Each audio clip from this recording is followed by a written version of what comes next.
Selamat hari Minggu, saudara sekalian. Saya percaya dimanapun saudara berada, semua aman dalam lindungan Tuhan. Pada edisi Voice of Pentecost kali ini, kita akan membahas bagaimana memperkatakan Mazmur 91 dengan benar. Sekarang wabah COVID-19 masih melanda Indonesia dan juga negara-negara lainnya. Umumnya, pemimpin gereja serta jemaat merujuk kepada teks Mazmur 91 sebagai doa permohonan perlindungan dari wabah COVID ini ataupun ancaman lainnya. Di gereja kita sendiri, gembala sidang dan pembina sudah mendapatkan tuntunan Roh Kudus mengenai memperkatakan Mazmur 91 beberapa tahun terakhir. Nah, seringkali yang menjadi pertanyaan jemaat adalah, kenapa sudah berdoa dengan Mazmur 91 tetap terkena COVID-19? Atau apa bedanya memperkatakan Mazmur 91 dengan mantra atau jimat? Untuk itu, mari kita simak pembahasannya sebagai berikut. Poin yang pertama, Mazmur 91 itu dipilih sebagai rujukan doa permohonan perlindungan. Di dalam Alkitab, baik di dalam perjanjian lama maupun perjanjian baru, ilmu sihir itu kenajisan bagi Tuhan. Cara memperkatakan Mazmur ini adalah sebagai doa permohonan kepada Tuhan. Sebagaimana si penulis Mazmur juga menggantungkan hidupnya kepada Tuhan. Pemazmur berdoa kepada Tuhan, tempat perlindunganku dan kubu pertahananku, Allahku yang kupercayai. Hal ini menunjukkan penekanan sumber perlindungan tidak terletak dari teks tersebut, tetapi dari Tuhan yang dikenali dengan intim. Dialah yang memberikan perlindungan tersebut. Kedua, kalau saudara membaca kalimat-kalimat yang dipakai, seperti malapetaka tidak akan menimpa kamu, tulah tidak akan mendekat kepada kemahmu. Itu adalah pernyataan iman sang pemazmur kepada Tuhan yang melindungi. Kebenaran ini bukan berarti orang percaya tidak akan pernah mengalami bahaya atau sakit penyakit semasa hidupnya. Tetapi di tengah-tengah masa susah dan kesesakan hidup pun, Allah turut bekerja dalam segala sesuatu untuk mendatangkan kebaikan bagi mereka yang mengasihi Dia. Poin nomor 2, bagaimana dengan orang percaya yang sudah memperkatakan Mazmur 91 namun terkena COVID-19 atau penyakit lainnya juga? Poin pentingnya saudara adalah memperkatakan dan membaca teks Mazmur 91 sebagai doa. Apa sih doa itu? Doa itu kan berarti memohon kepada belas kasihan dan kedaulatan Tuhan dalam bertindak. Di luar peristiwa COVID pun kita sering menjumpai orang-orang percaya yang terkena sakit penyakit atau bencana atau dia meninggal. Kejadian-kejadian ini kan tidak membuat kita kehilangan kepercayaan kepada Tuhan yang sanggup menyembuhkan dan melindungi. Iman kepercayaan umat Pentakosta itu adalah Allah masih berdaulat. Allah masih mau melakukan mujizat meskipun realitasnya ada yang sakit dan meninggal juga. Rasul Paulus berkata, siapakah yang akan memisahkan kita dari Kristus? Penindasankah? Kesesakan? Penganiayaan? Kelaparan? Ketelanjangan? Bahaya atau pedang? Tetapi dalam semuanya itu, kita lebih daripada orang-orang yang menang oleh Dia yang telah mengasihi kita. Saudara, konteks ayat ini menunjukkan orang percaya diizinkan masuk dalam kesesakan, masuk dalam bahaya mungkin, termasuk sakit penyakit. Bukan berarti kita tidak pernah mengalami bahaya dan ancaman sakit penyakit. Justru, di tengah ancaman itulah kita berdoa Mazmur 91. Kita memohon kepada Tuhan perlindungan. Apapun hasilnya, iman kita berkata bahwa Allah itu adalah kubu pertahananku, Allahku yang kupercayai. Apa kesimpulannya? Iman kepercayaan orang Pentakosta adalah Allah tetap sebagai sumber perlindungan, sumber mujizat, sumber kesembuhan kita. Sikap kita sama seperti Mazmur 91, bergantung. Kita memasrahkan jiwa dan tubuh kita kepada Tuhan. Kita mempertahankan kesaksian iman dengan cara mempercayai firman Tuhan meskipun realita dunia berbicara sebaliknya. Kita memperkatakan Mazmur 91 sebagai doa perlindungan dengan iman kepercayaan yang teguh bahwa Allah sanggup melindungi keluarga dan gereja kita. Saya berdoa saudara semua aman dalam perlindungan Tuhan. Tuhan Yesus memberkati.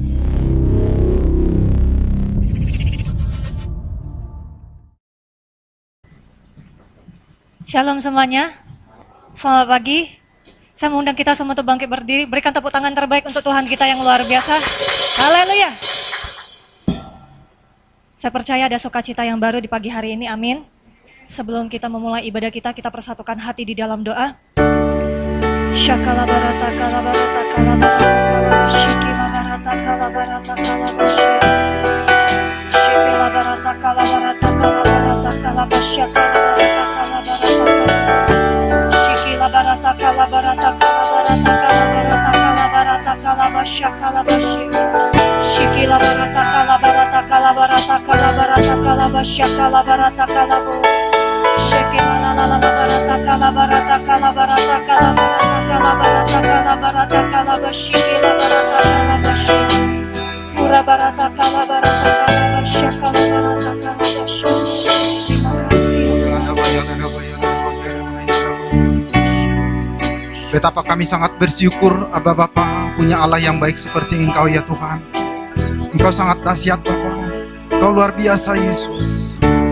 Kasih setiamu Tuhan kami rasakan hingga saat ini ya Aba Bapa. Kami sangat bersyukur Bapa kalau sampai hari ini Tuhan, setiap kami anak-anak-Mu Tuhan boleh Engkau bebaskan dari pandemi ini ya Bapa. Dan kami percaya Tuhan, seluruh jemaat Jehovah Jireh ya Bapa akan Engkau selamatkan seterusnya di dalam nama Yesus ya Bapa. Aba Bapa, sebelum kami memasuki ibadah kami pada pagi hari ini Tuhan, dan lebih dahulu Tuhan Engkau sucikan, kuduskan, tahirkan setiap kami anak-anak-Mu Tuhan, agar kami layak memberikan puji-pujian dan penyembahan kepadamu Bapa. Biarlah Tuhan penyembahan kami hari ini menyenangkan hati-Mu di dalam nama Yesus ya Bapa. Aba Bapa, pagi hari ini Tuhan, secara khusus kami berdoa bagi bangsa kami, bangsa Indonesia Bapa. Kami sangat cinta bangsa kami ini ya Tuhan. Dan kami percaya Bapa, mata-Mu sedang tertuju buat bangsa kami ya Tuhan. Engkau akan selamatkan bangsa kami dari Sabang sampai Merauke ya Bapa. Kami percaya Tuhan, Engkau akan pulihkan ekonomi bangsa kami Tuhan. Engkau akan sembuhkan bangsa kami Bapa. Kami percaya Tuhan, pemimpin kami dari yang tertinggi sampai yang terendah ya Tuhan, Engkau berkati. Engkau berikan hikmat marikat aing daripada Engkau ya Bapa. Sehingga Tuhan, di dalam mengambil keputusan ya Bapa, ada sukacita yang bisa dirasakan oleh setiap masyarakat kami Tuhan. Ada damai sejahtera yang mengalir di bangsa ini dalam nama Tuhan Yesus. Aba Bapa, berkati juga Tuhan hamba-Mu, Gembala pembina kami Tuhan Pak Niko beserta wakilnya ya Bapa. Kami percaya Tuhan, Engkau tutup bungkus Tuhan hamba-Mu ini dengan kuasa roh-Mu ya Bapa. Sehingga Tuhan hamba-Mu ini tetap on fire Tuhan, membawa api Pentakosta dari Indonesia menuju bangsa-bangsa yang berakhir di Yerusalem di dalam nama Tuhan Yesus. Aba Bapa, berkati juga Tuhan pemimpin kami di Rayon 1I, Pak David dan Pak Heron ya Bapa.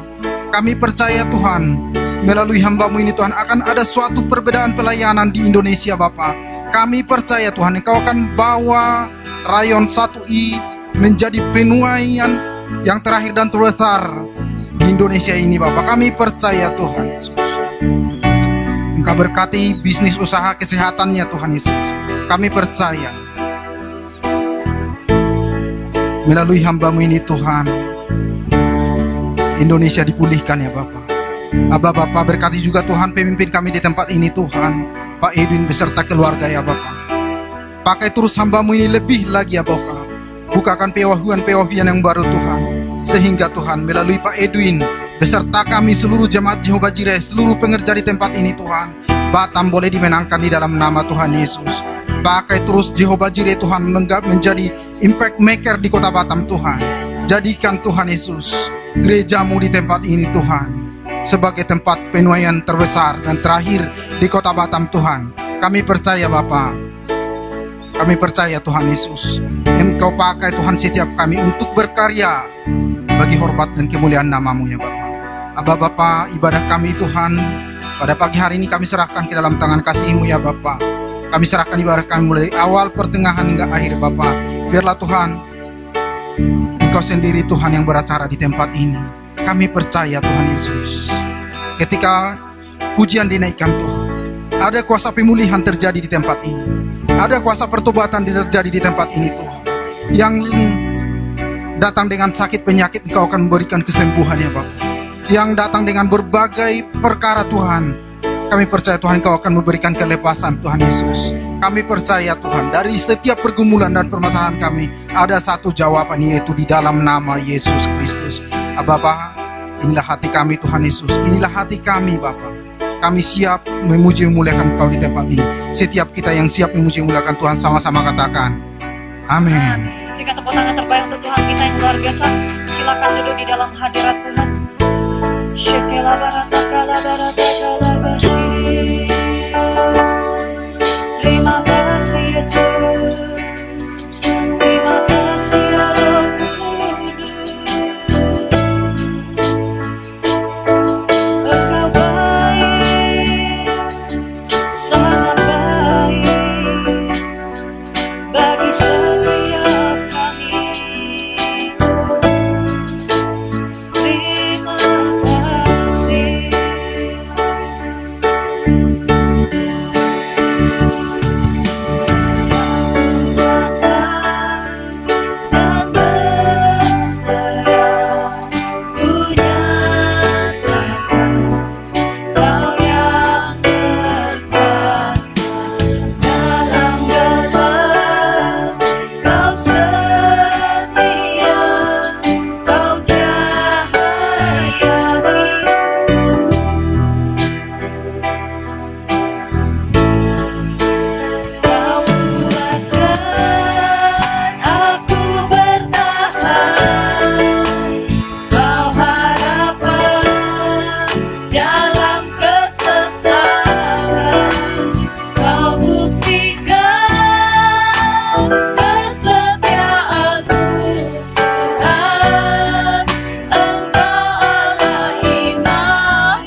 puji ya Abah.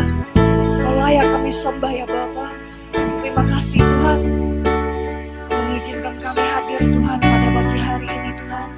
Sehingga kami bisa memuji memuliakan Engkau ya Bapa. Dan kami percaya Tuhan, Engkau telah hadir Tuhan di tengah-tengah kami ya Bapa. Urapi Tuhan setiap kami Tuhan. Kuatkan Tuhan iman kami ya Bapa. Dan kami percaya Tuhan, pada saat kami datang ke tempat ini dan kami pulang Tuhan, ada suatu sukacita yang baru yang Kau limpahkan Tuhan bagi setiap kami ya Bapa. Di dalam nama Tuhan Yesus Kristus kami mengucap syukur dan berdoa. Kita sama-sama katakan amin. Haleluya. Berikan tepuk tangan terbaik untuk Tuhan kita yang dahsyat. Kita siap menari untuk Tuhan saudara. Amin. Amin. Ayo kita sama-sama tepuk tangan di atas nama kita.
Kita semuanya pasti diberkati, amin. Amin.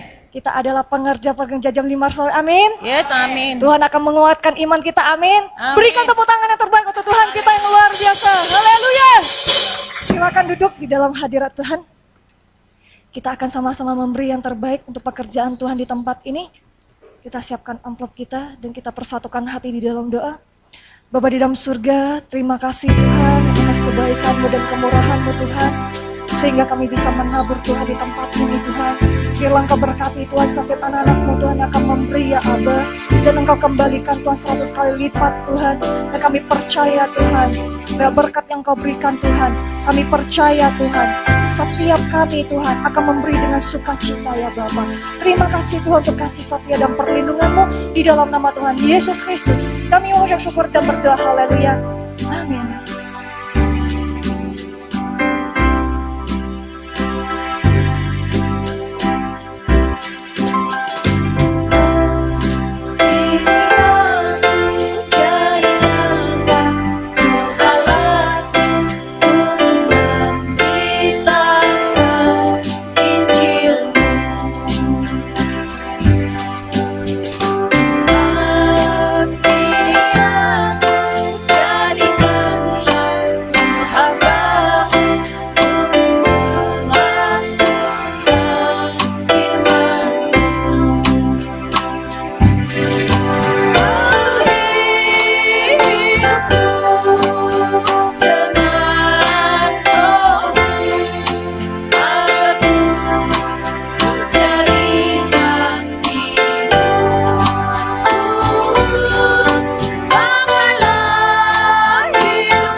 Bapak Ibu saya undang untuk bangkit berdiri. Dengan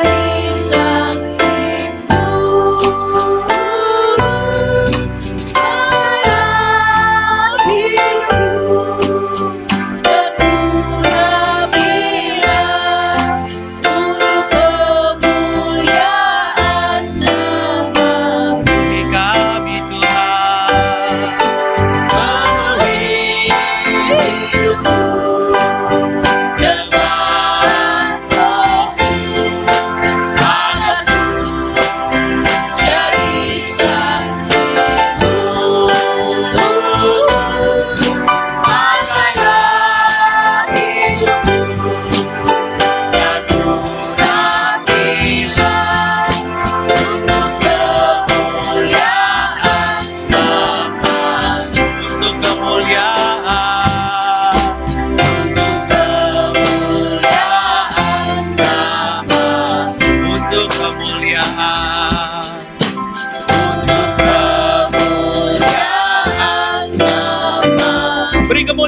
Tuhan.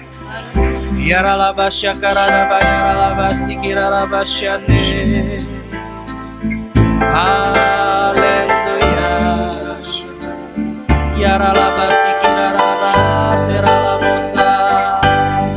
Terima kasih Yesus.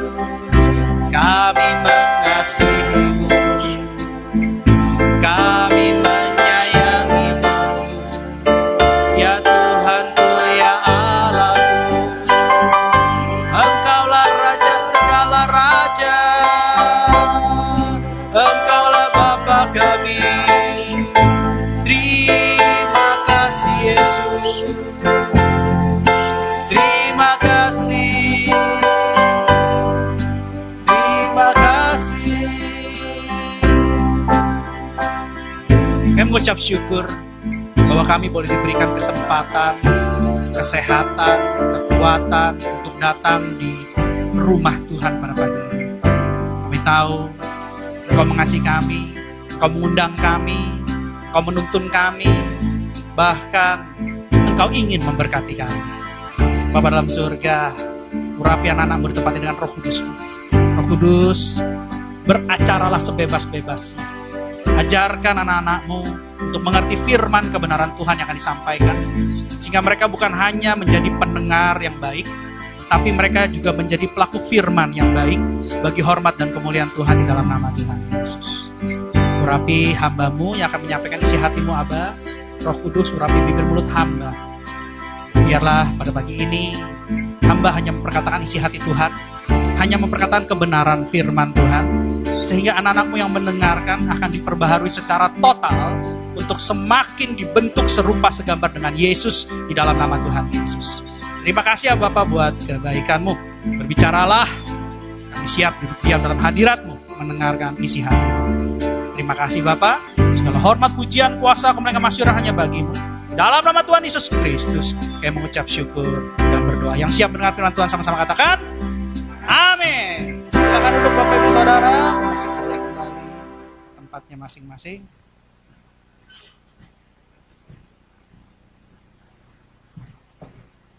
Shalom Aleihim. Kalau saya bilang Shalom Aleihim, jawabnya Wa Aleihim Shalom. Belajar pelan-pelan belajar ya. Jadi ini bukan keibranian bukan, tapi kita coba belajar ke bahasa aslinya pelan-pelan gitu ya. Ya dong, masa nggak ada perubahan, harus ada perubahan dalam hidup kita. Yang setuju katakan amin. Oke, firman Tuhan adalah bagaikan pedang bermata dua yang begitu tajam dan memisahkan antara jiwa dan roh. Firman Tuhan ya itu bisa memperbarui hati kita, pikiran kita, dan pada akhirnya kehidupan kita. Yang mengerti katakan yes. Tapi sayangnya pada kenyataannya saya diizinkan kemarin melihat sebuah fenomena yang luar biasa. Ketika saya sedang dalam sebuah kunjungan pelayanan, saya bertemu dengan dua anak Tuhan. Bahkan di depan pintu rumahnya tertulis, sebelum masuk rumah katakan Shalom. Ya, jadi saya begitu terkejut, wow ini sangat karismatik, sangat pentakosta. Jadi saya mulai masuk ke dalam, tapi yang mengundang saya adalah bukan anak Tuhan. Jadi saya tidak berani berkata-kata, sesuai dengan hikmat saya mau lihat kondisinya dulu. Tetapi ternyata ketika masuk rumah saya temukan ada dua anak Tuhan di situ. Lalu saya mulai bertanya, kalian ibadah di mana? Oh saya ibadah di sebuah gereja di kawasan Batu Aji Pak. Gerejanya ini, gerejanya ini. Oh saya bilang, berarti gembalanya si ini. Terus dia bilang, saya nggak tahu Pak. Saya tanya lagi, saya bingung apakah dia tidak mendengar perkataan saya atau tidak mengerti ucapan saya. Saya tanya lagi, gembala kamu namanya siapa? Lalu dia bilang, saya tidak kenal gembala saya. Pada umumnya gereja-gereja jemaat mengenal gembala, gembala jarang sekali mengenal domba. Karena terlalu besar, terlalu banyak jemaatnya jadi bingung. Gak usah ngomong gembala, diaken. Kalau kita ketemu di mall, kita tahu itu diaken karena sering menyalami jemaat. Tapi diaken itu belum tentu kenal sama kita. Tapi ini satu yang unik, ketika saya lihat, saya mengalami bahwa ternyata domba tidak mengenal gembala. Bagaimana kehidupan domba ini bisa dituntun kalau dia jangankan mendengar suara gembala, mengenal gembalanya aja nggak kenal. Dan bahkan saya lihat kehidupannya juga menurut saya biasa saja. Tanda kutip, tidak diberkati secara pandangan rohani. Ya, rohani ya, saya tidak bilang duniawi. Artinya begini, ketika saya bertemu dengan orang-orang, saya memandang seseorang itu diberkati dari cara bicaranya, dari sukacitanya, dari wajahnya, dari atmosfer rumahnya. Baru saya bisa mengatakan apakah orang ini diberkati atau tidak diberkati. Terkadang kita masuk sebuah rumah mewah, tapi ketika kita masuk, kita merasa tidak nyaman dan ingin keluar dari rumah tersebut. Tapi terkadang kita masuk ke sebuah rumah yang sederhana, tetapi ketika kita masuk dalam rumah tersebut, kita merasakan damai sejahtera dan sukacita. Jadi konteks berkat di sini bukan duniawi, tapi rohani. Ya. Kalau orang dunia ngelihat orang pakai jas, pakai dasi, naik mobil, diberkati. Gitu ya. Kalau celana pendek, naik sepeda, bajunya bolong-bolong, tidak diberkati. Kalau orang dunia begitu.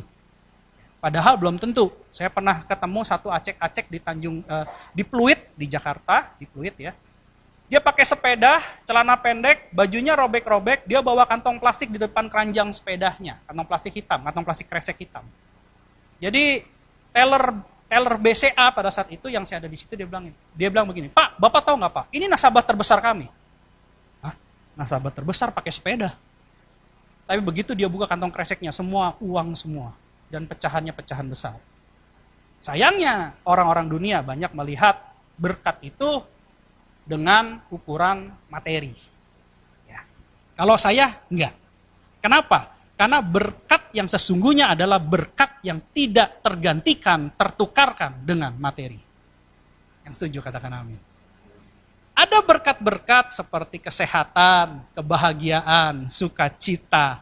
Itu tidak bisa dibeli dengan uang. Damai sejahtera, ya, itu nggak bisa dibeli sama uang. Dunia tidak bisa memberikan itu. Tapi Tuhan Yesus kita bisa berikan itu. Amin. Itu lebih berharga. Pak, bukankah kesehatan bisa dibeli sama uang? Kata siapa? Sekarang banyak orang punya uang lewat juga kan. Artinya tidak bisa digantikan dengan uang. Kebahagiaan bisa dibeli sama uang, Pak. Buktinya begitu kita lapar mata, kita mau beli, kita bisa beli karena ada uang. Kata siapa? Saya bilang begitu. Kenapa? Karena begitu kita beli barang yang kita inginkan, ingat, segala sesuatu yang ada di dunia ini ada batasan waktunya. Sekalipun kita punya blender merek yang terkenal dan kata orang bisa dipakai lama, tidak menjamin kita bisa pakai lama. Kadang-kadang blendernya juga mati. Tahu ya blender kue, blender yang jus itu? Sorry, blender yang jus, bukan mixer kue, blender. Jadi tidak ada yang abadi di dunia ini. Pintu kayu aja kadang-kadang ada rayapnya. Gitu. Ya. Terus kita ganti sama aluminium. Begitu ganti aluminium, ada karatnya. Jadi semua ada usianya di dunia ini. Nah hari ini, kita akan belajar sesuatu firman Tuhan tentang kehidupan yang diberkati. Siapa yang mau diberkati di sini? Amin ya. Oke, sekarang kita belajar. Jangan sampai jadi Kristen lama, dari kecil, dari TK, dari playgroup, sampai punya anak lagi, punya cucu, nggak bertumbuh. Tahu dari mana nggak bertumbuh? Ya kelihatan.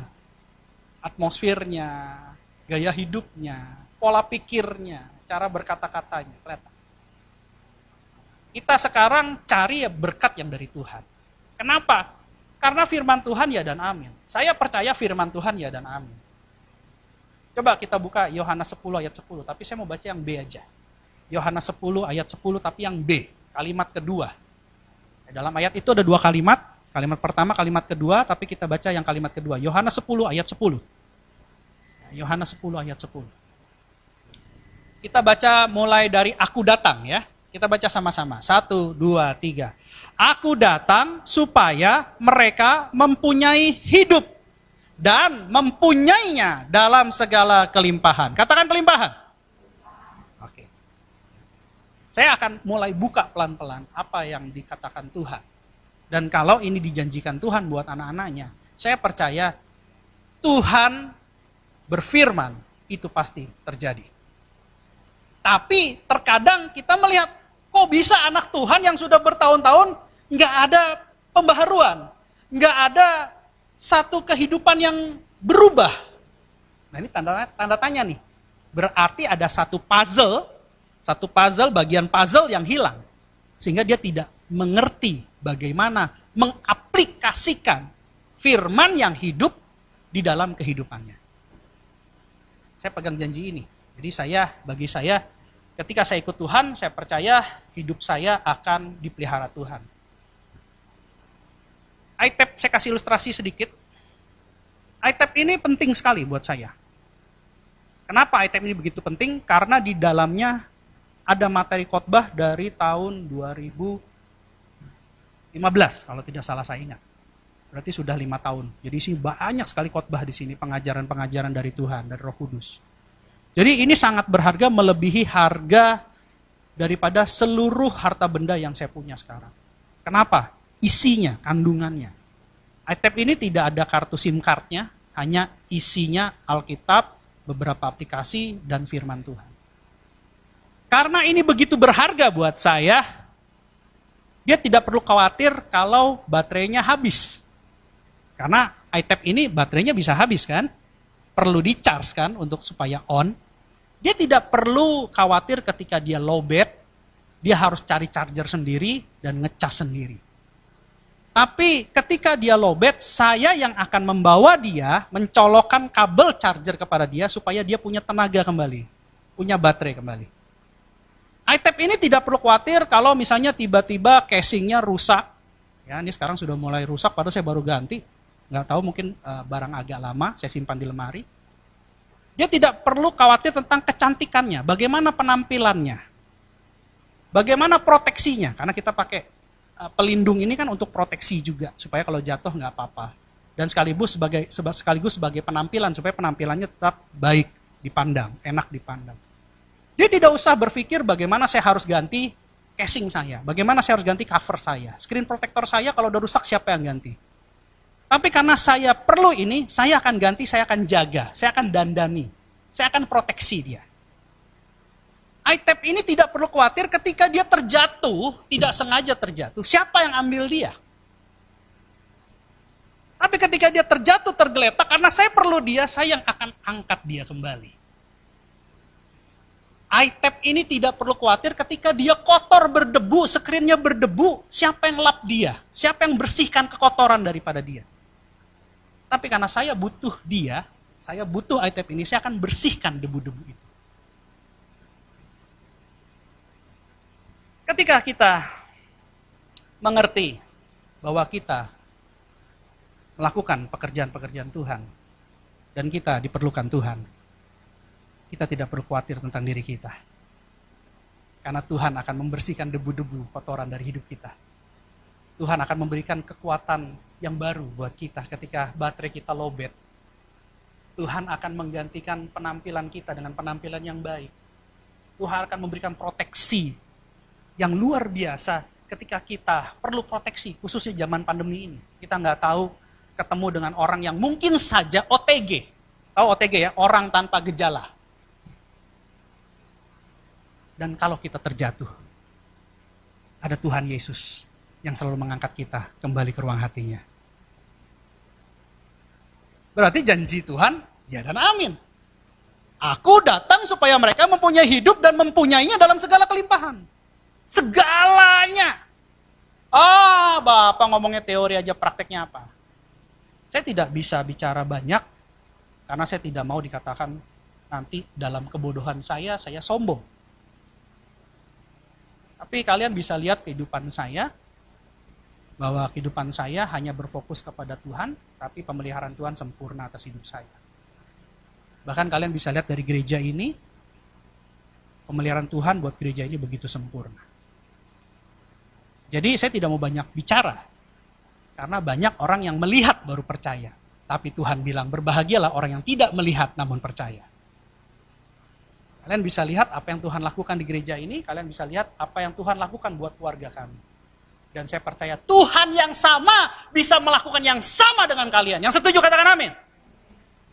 Cuma sekarang caranya gimana Pak? Saya mau dong kehidupannya diberkati. Ingat, saya lebih senang mendengar Amsal bilang begini. Lebih baik makan roti yang kering disertai dengan sukacita, damai sejahtera, daripada daging serumah disertai dengan perbantahan.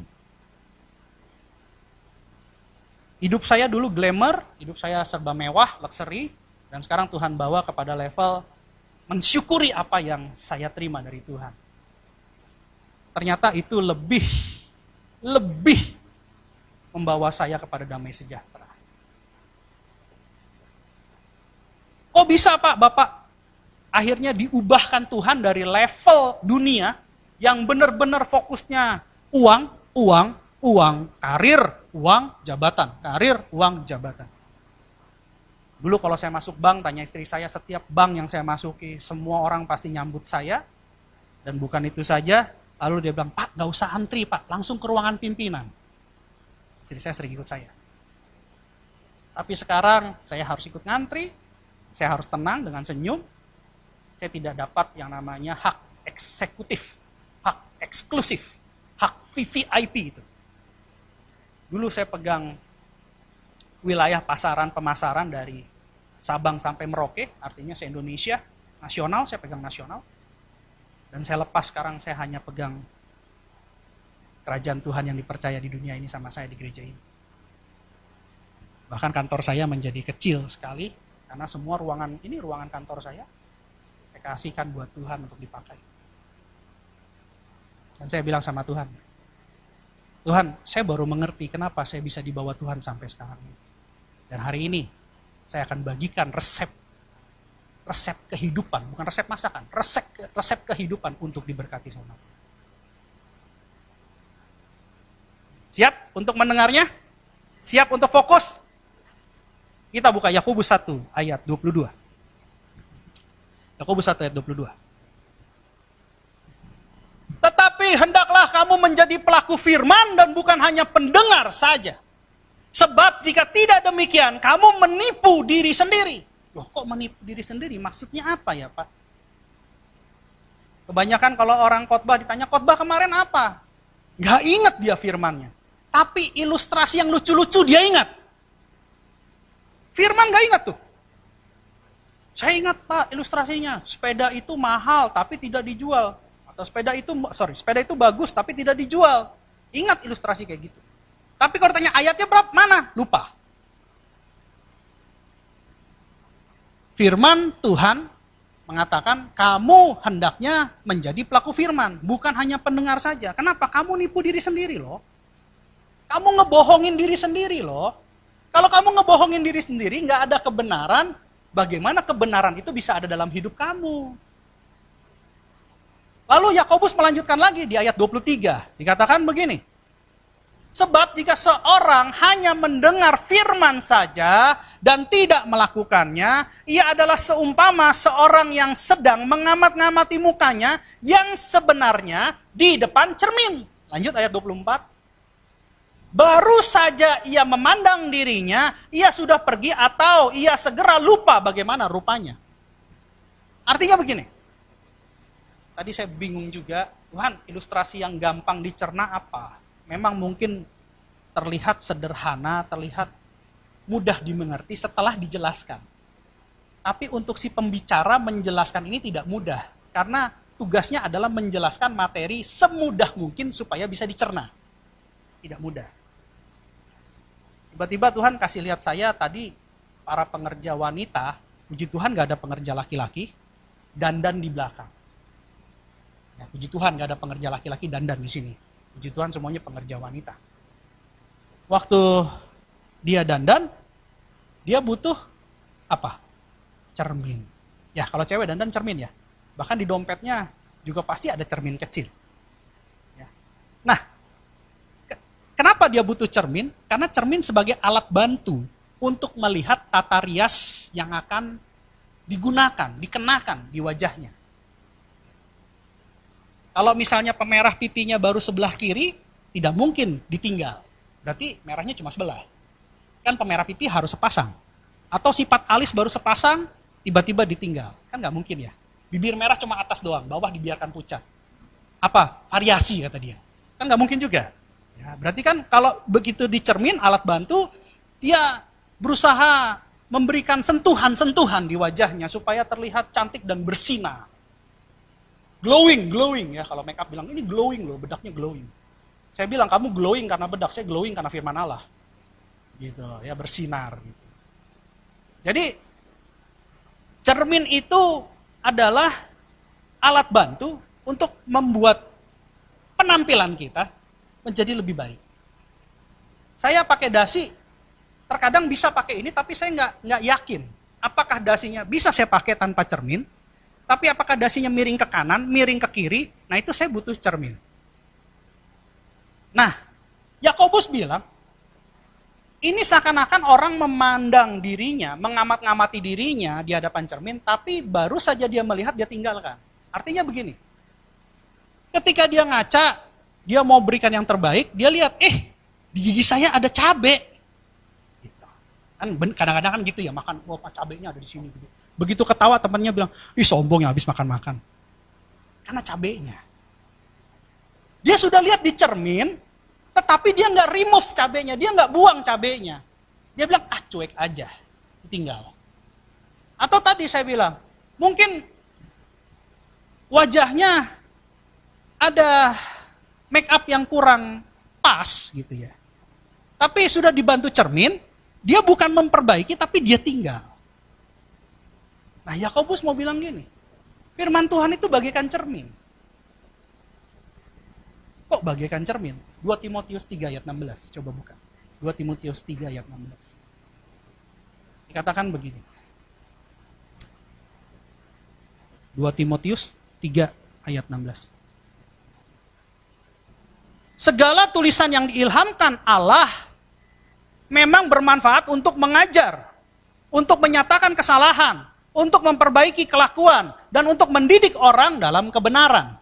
Firman Allah bagaikan cermin yang mengajar kita untuk menyatakan kesalahan kita. Gigi kamu ada cabenya loh. Kumis kamu udah kayak itu loh. Kayak apa? Kayak film-film di Cina tuh panjang di sini loh. Gitu. Ya saya sering digodain sama istri saya. Itu kumis sudah panjang nggak dipotong, emang nggak kemakan. Maksudnya kalau lagi makan nggak kemakan saking panjangnya di sini. Akhirnya saya potong. Saya nggak ngelihat, tapi orang bisa ngelihat. Makanya kita butuh cermin untuk melihat. Terkadang kita tidak bisa melihat apa yang kita lakukan, tapi orang lain bisa melihat apa yang kita lakukan. Ya, terkadang kita sangat-sangat mudah menghakimi orang di luar. Wah, ini nggak bagus nih, ini kurang pas nih. Tapi belum tentu pada saat dia lakukan itu dia bagus loh. Gitu loh. Ya. Ini kita butuh cermin. Nah, cermin ini firman Tuhan untuk menyatakan kesalahan, memperbaiki kelakuan. Nah, yang jadi masalah ketika kita dapat firman Tuhan yang hidup, terus kita dengan begitu saja pulang, nggak mau perbaiki cabai kita, cabai yang ada di gigi, atau mungkin make up yang kurang rapi. Makanya firman itu sia-sia. Yohanes 1 ayat 1 bilang begini. Yohanes 1 ayat 1 bilang begini. Pada mulanya adalah firman, firman itu bersama-sama dengan Allah, dan firman itu adalah Allah. Ketika kita dapat telepon dari Pak Rudi wali kota, kenal ya Pak Rudi ya, kita pasti kenal Pak Rudi lah. Pak Rudi belum tentu kenal kita, tapi kita pasti kenal Pak Rudi. Ya. Pak Rudi telepon, kita tahu nih, wah ini Pak Rudi wali kota. Atau nggak usah gini deh, yang deket aja deh ya. Papa mama kita telepon, suaranya pasti kita kenal. Oh ini suara papa nih. Ini suara mama. Ya. Nggak usah kita tanya, yang bener kamu mama saya bukan. Kayaknya kok beda nih. Udah jelas, ini mama lagi batok katanya. Kan nggak mungkin. Jadi suara mama mewakili mama. Suara papa mewakili papa. Itu papa mama kita. Suara Allah mewakili Allah. Firman Allah adalah Allah itu sendiri. Suara papa, perkataan papa adalah papa itu sendiri. Ya, perkataan mama itu adalah mama sendiri. Perkataan Allah itu adalah Allah itu sendiri.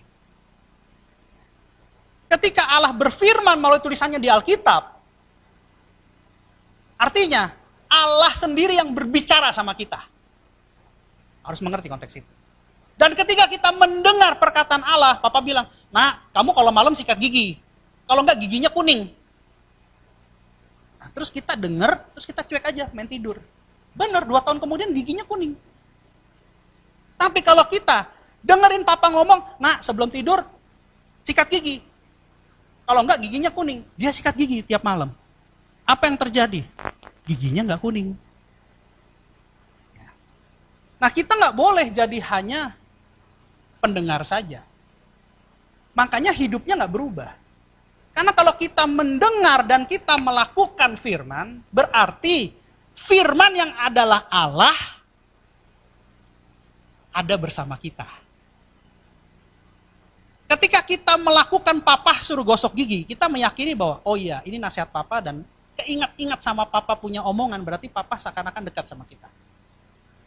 Ketika kita melakukan firman Allah yang adalah Allah secara roh, tidak bisa terlihat, dia ada di sisi kita. Paham nggak sampai sini? Firman Allah adalah Allah. Ketika kita melakukan firman, maka kita bersama dengan Allah. Kalau kita bersama dengan Allah, Allah yang adalah sumber segala sumber, Allah yang adalah berkat segala berkat, akan bersama kita. Kalau sumber segala sumber dan berkat segala berkat ada bersama kita, kita diberkati gak? Saya ulang, saya nggak bilang diberikan kekayaan ya, saya bilang diberkati. Ya, ingat hati-hati ya konteks ini ya. Saya tidak mengajarkan, oh kalau dekat sama Tuhan berarti kaya. Tidak. Karena berkat itu banyak sekali, kalau menurut saya uang itu urutan terakhir. Kenapa saya berani ngomong gini? Saya sudah ngalami. Ya, jadi kalau kalian mau tanya aset saya, itu semua dari Tuhan. Kenapa aset saya nggak ada yang terhilang? Karena Tuhan menghalau dari belalang-belalang. Itu ada pengajarannya lagi. Beda lagi. Kenapa saya bisa sampai sekarang seperti ini? Karena saya melakukan firman. Saya bukan hanya pendengar firman. Banyak di luar sana pengajarannya hebat-hebat, tetapi kenyataannya tidak hebat. Itu bagi saya itu pemain sinetron. Kalau saya benar-benar pelaku firman. Ketika saya bilang bersandar sama Tuhan, kamu akan diberkati, saya sudah ngalami itu. Tapi kalau saya bilang, kamu bersandar sama Tuhan, Tuhan akan berkati kamu, Tuhan akan buka pintu-pintu berkat buat kamu tidak akan pernah berkekurangan lagi. Tapi terus begitu bilang gini, boleh nggak bantu saya beli ini, beli itu? Nah itu berarti saya ngajarnya nggak benar. Tapi ketika saya ngajarin, jangan pernah jadi meminta-minta. Kita anak raja, kita tidak boleh meminta-minta. Kalau mau minta sama Tuhan saja. Ketika gereja masa pandemi, saya lakukan itu, gereja dibangun. Artinya saya pelaku firman, saya bukan pinter ngecap. Ya, saya pelaku firman. Dan saya mau bagikan supaya kalian semua diberkati, karena saya melakukan firman dan kalian juga harus jadi pelaku firman.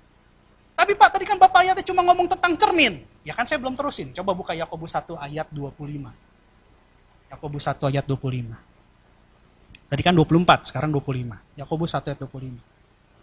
Tetapi barang siapa meneliti hukum yang sempurna, yaitu hukum yang memerdekakan orang, dan ia bertekun, katakan bertekun. Di dalamnya, jadi bukan hanya mendengar untuk melupakannya, tetapi sungguh-sungguh melakukannya, ia akan berbahagia oleh perbuatannya. Ini kurang jelas nih kalau saya belajar bahasa aslinya. Tapi dikatakan di sini bertekun, artinya terus-menerus melakukan. Itu bertekun, terus-menerus melakukan. Pak, saya lakukan ini nggak ada perubahan Pak. Siapa bilang? Kamu kan baru di tengah ceritanya Tuhan, belum di akhir ceritanya Tuhan. Akhir ceritanya Tuhan pasti indah. Gitu loh. Terkadang Tuhan izinkan kamu ada di tengah-tengah cerita untuk menguji iman kamu. Bener nggak kamu Kristen yang benar-benar Kristen? Dikatakan di sini gini, hanya mendengar untuk melupakannya, tetapi sungguh-sungguh melakukannya. Diulang lagi, tadi melakukan berulang-ulang, di sini sungguh-sungguh melakukannya. Jadi dengan tulus hati saya melakukannya untuk Tuhan. Saya benar-benar lakukan untuk Tuhan, bukan untuk kemuliaan saya, bukan untuk siapa-siapa, untuk Tuhan. Saya menderita kenapa? Hawa nafsu daging. Bukan menderita miskin, jadi ikut Tuhan terus miskin. Enggak ada sejarahnya begitu. Ya, buktinya rasul-rasul yang ikut Yesus tidak dikatakan situ. Tiba-tiba rasul-rasul memegang perutnya karena kelaparan. Mereka tidak punya uang lagi untuk membeli makanan, enggak ada di Alkitab. Coba cari aja, kasih tunjuk saya. Tapi di sini salib menderita dalam kedagingan, hawa nafsu daging. Bukan menderita dalam kebutuhan. Karena kalau burung-burung di udara aja dikasih makan, orang berdosa aja diberkati, apalagi anak-anak Tuhan. Amin. Kita buka versi King James-nya. Saya mau lihat bahasa asli.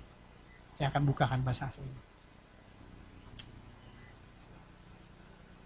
This man shall be blessed in his deed. Apa arti bless? Blessing artinya apa? Bless artinya apa? Berkat. Bless pakai ed ini artinya diberkati. Bless ini diberkati. Coba balik ke TB, terjemahan baru bahasa Indonesianya. Ia akan diberkati oleh perbuatannya. Perbuatan berdasar apa? Berdasar firman. Bukan hanya mendengar tapi melakukan. Yosua 1 ayat 8. Yosua 1 ayat 8. Yosua 1 ayat 8. Yosua 1 ayat 8. Janganlah engkau lupa memperkatakan kitab Taurat. Dulu saya pernah ajarin. Hidup mati dikuasai oleh lidah, siapa suka menggemakannya akan makan buahnya. Ya. Jadi perkatakan kitab Taurat. Dan renungkan. Ya. Renungkan siang dan malam. Harus direnungin. Maksud Tuhan ngomong ini apa ya? Supaya engkau bertindak. Lihat, ada bertindak. Bertindak hati-hati sesuai dengan segala yang tertulis di dalamnya. Jadi bukan hanya mendengar, tapi melakukan, bertindak. Sebab dengan demikian perjalananmu akan berhasil dan engkau akan beruntung. Orang bisa berhasil karena pengetahuan. Setuju gak? Orang sekolah kan mendapat pengetahuan kan? Tapi orang sekolah bukan mendapat hikmat loh ya. Orang sekolah mendapat pengetahuan. Pengetahuan dengan hikmat beda ya. Pengetahuan itu yang dipelajari, yang dialami. Hikmat itu dari Tuhan. Baru dikatakan hikmat tinggal bersama-sama dengan kecerdasan. Kecerdasan berhubungan dengan pengetahuan. Tapi sumbernya adalah hikmat. Sumber adalah hikmat. Nah kalau berhasil orang bisa dikatakan cerdas. Orang bisa dikatakan berpengetahuan. Itu berhasil. Tapi kalau ngomong beruntung, itu ada campur tangan Tuhan. Kita ngelakuin salah pun, orang bilang, wah bagus ini, padahal salah. Jual barang, satu nggak ada, yang diminta sama dia nggak ada, kita kasih, Pak saya adanya ini. Wah ini lebih bagus, itu beruntung. Itu tangan Tuhan. Beda. Dan bahkan Tuhan Yesus sendiri mengajarkan begini, di Lukas 11 ayat 27. Ini pandangan-pandangannya banyak yang salah nih, saya akan jelaskan ini. Lukas 11 ayat 27. Lukas 11 ayat 27. Ketika Yesus masih berbicara, berserulah seorang perempuan dari antara orang banyak dan berkata kepadanya, berbahagialah ibu yang telah mengandung engkau dan susu yang telah menyusui engkau. Jadi kalau sekarang kita pernah dengar power of emak-emak, dari dulu Alkitab juga ada. Lihat Tuhan Yesus masih berbicara. Ini emak-emak nyelak. Gitu loh. Motong pembicaraan Tuhan Yesus. Ini power of emak-emak udah ada di Alkitab. Ya. Ketika Yesus masih berbicara, berserulah seorang perempuan. Bayangin, guru segala guru, Tuhan segala Tuhan, Allah segala ilah lagi bicara, emak-emak nyerobot. Berbahagialah ibu yang telah mengandung engkau dan susu yang telah menyusui engkau. Siapa itu namanya? Siapa perempuan yang dimaksud ini? Ibu yang telah mengandung engkau siapa? Namanya siapa? Hah? Maria. Masa ibu Yesus nggak ada yang kenal? Waduh, ini masih pada bertobat nih. Ini Maria. Ini Maria. Jadi perempuan bilang, wah berbahagialah Maria. Dia mengandung engkau, dia menyusui engkau. Karena Maria adalah orang yang diberkati. Menurut versi manusia. Betul ya? Menurut versi manusia. Tapi apa versi Yesus? Lanjut ayat 28. Tuhan Yesus bilang gini. Tuhan Yesus bilang gini. Tetapi ia berkata. Yang berbahagialah ialah mereka yang mendengarkan firman Allah dan yang memeliharanya. Tuhan Yesus mengatakan gini, bukan orang yang diberkati karena dia mengandung aku dan menyusui aku, melakukan satu perbuatan yang seakan-akan memberkati Tuhan Yesus, bayi Yesus. Saya kira itu tidak akan wajar. Kalau kita ngandung bayi, ibu ngandung bayi, dia pasti ngerawat bayinya, rahimnya. Kalau sudah lahir, pasti ibu-ibu itu berusaha membesarkan bayinya. Itu pekerjaan yang umum, pekerjaan yang wajar. Tapi dilihat oleh manusia-manusia ini seakan-akan, wow, ini satu pekerjaan yang luar biasa. Tapi Tuhan Yesus bilang, yang berbahagialah ialah mereka yang mendengarkan firman Allah dan yang memeliharanya. Maria diberkati, yes. Kenapa dia diberkati? Karena ketika dia dengar pesan dari malaikat Gabriel, pada saat dia masih perawan, bahwa dia akan mengandung bayi Yesus, bahwa Roh Kudus akan turun atas kamu, dan bahwa kuasa Allah yang Maha Tinggi menaungi kandungan kamu, dia percaya. Dia bukan hanya mendengar percaya, tapi dia menjaga, memelihara. Ini bahasa aslinya menjaga, memelihara. Kalau kita menjaga anak kecil, maka anak kecil itu tidak boleh jauh daripada kita. Dia harus selalu dekat dengan kita. Kalau kita menjaga firman Allah, artinya firman Allah tidak boleh jauh dari kehidupan kita. Dia selalu ada dekat kita. Kalau namanya memelihara, artinya memelihara sebuah tanaman, itu harus dikasih pupuk. Harus disiramin, harus digeser ke matahari. Kalau daunnya nutupin terlalu banyak, dipotong. Itulah. Kalau kita memelihara firman Tuhan, artinya kita harus melakukan tindakan supaya firman Tuhan itu terus bertumbuh dalam hidup kita. Dan Tuhan Yesus sendiri yang bilang, Maria diberkati karena dia mendengar dan dia memelihara. Dia menjadi seorang yang diberkati. Bukan artinya ke gereja rajin, persekutuan doa rajin, menara doa rajin. Tetapi tidak melakukan firman Tuhan. Tapi justru yang memelihara atau menjaga, itu yang diberkati. Pak, tapi Tuhan dikatakan, berbahagialah. Coba buka KJV-nya. Lihat bahasa asli. Ini Tuhan Yesus yang ngomong, bukan saya yang ngomong. But he said, you rather bless. Bless artinya diberkati. Ini Tuhan Yesus sendiri yang berbicara.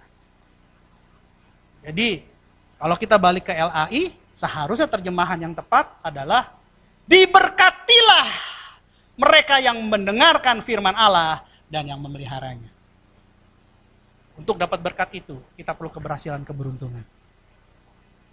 Yosua juga bukan hanya merenungkan, bukan hanya memperkatakan, merenungkan, tapi bertindak hati-hati sesuai dengan yang tertulis. Ingat, ketika kita melakukan firman Tuhan, bukan hanya mendengar, maka Tuhan akan bersama kita. Karena firman Tuhan adalah Tuhan itu sendiri. Ketika kita melakukannya, artinya kita sedang bersama-sama dengan Tuhan. Yaitu sumber kemenangan, sumber berkat, sumber kesehatan, sumber keuangan, sumber damai sejahtera, sumber segala sumber yang ketika sumber segala sumber dapat dekat dengan kita, bahkan kita ada dalam Dia karena kita berjalan dalam firman-Nya, maka kita akan mendapatkan berkat-berkat. Amin. Kita tutup dengan satu ayat, Yohanes 13 ayat 15.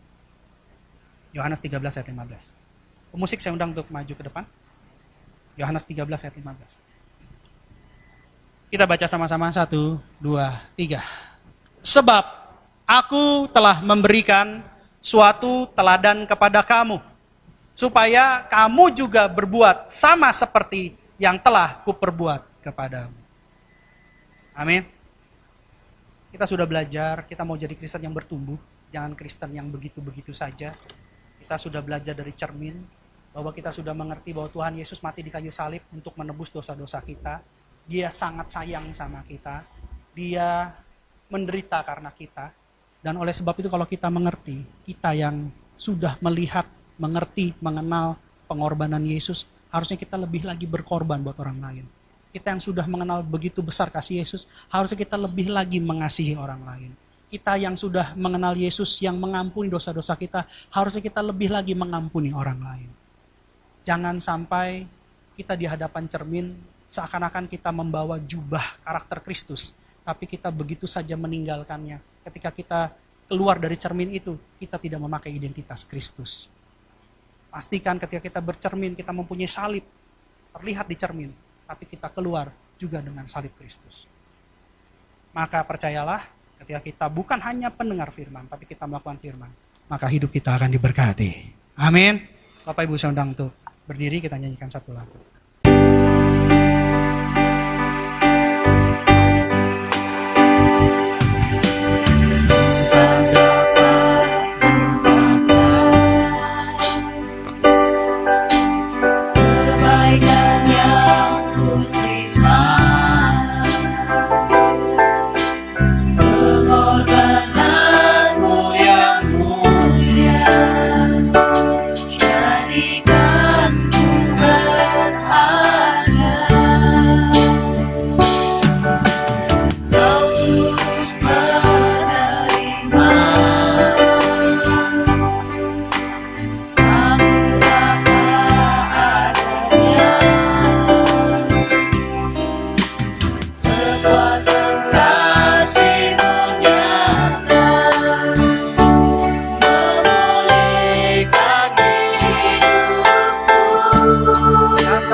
mengucap syukur kepada Tuhan. Tuhan begitu sayang sama kita, Tuhan begitu baik sama kita. Setiap waktu Dia berikan firman-Nya buat kita. Tidak lain dan tidak bukan firman-Nya untuk memberkati kita. Firman-Nya untuk memperbaharui setiap dari kita. Dan ketika hati kita diperbaharui, pikiran kita diperbaharui, maka kehidupan kita juga diperbaharui.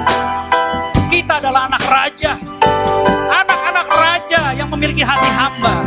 Tuhan mau kita melakukan firman. Tuhan sudah memberikan teladan buat kita, sehingga kita akan semakin hari semakin serupa segambar dengan Kristus.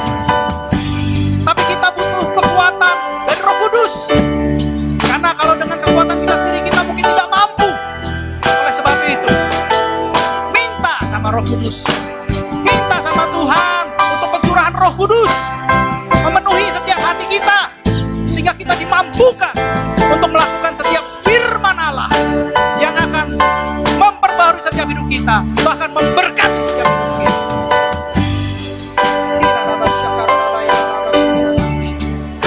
Apa Bapak kiranya urapi anak-anakmu, biarlah di Pentakosta ketiga ini Roh Kudus turun atas mereka pribadi pasti, sehingga Roh Kudus berotoritas, berkuasa penuh untuk menuntun setiap tingkah langkah mereka, dan mereka memiliki identitas Kristus, bukan hanya sebagai pendengar, tapi pelaku firman.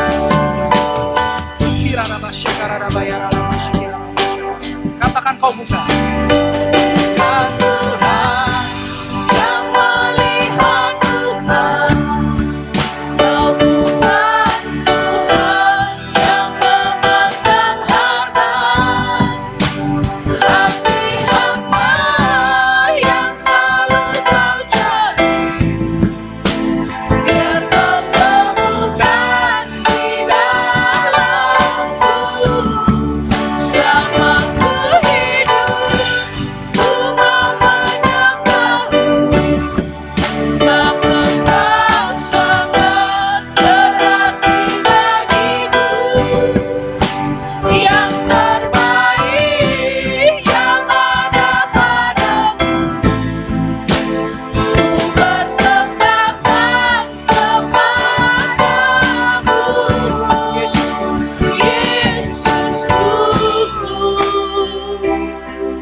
Kekasih-kekasih Kristus, sebelum kita pulang ke rumah kita masing-masing, mari kita buka kedua tangan kita dan pintu hati kita di hadapan Tuhan.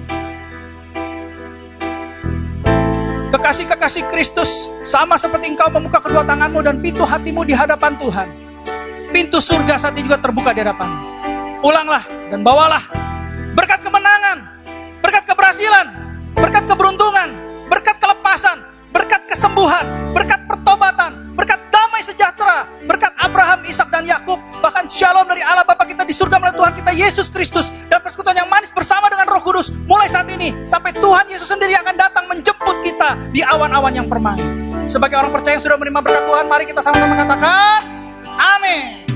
Selamat hari Minggu Tuhan Yesus.